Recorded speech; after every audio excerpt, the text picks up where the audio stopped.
Alam mo, ang maging OFW, ang isa sa pinakamahirap na desisyon na gagawin mo sa buhay mo kung mag-a-abroad ka. Dahil kailangan mong mangibang bansa para sa pamilya mo. Sobrang mahirap mawalay sa pamilya kung alam niyo lang. Bawat minuto, bawat oras, bawat araw at bawat taon na hindi mo sila nakakasama. Lahat yan ay titiisin para lang mabigyan sila ng buhay na masagana. Kahit ang kapalit nito ay ilang taon na pagkakawalay sa kanila.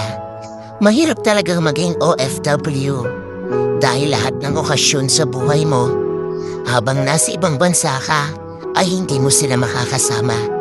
Nariyan ang graduation day, ang Pasko, bagong taon, at marami pang iba. Mag-isa mo itong haharapin.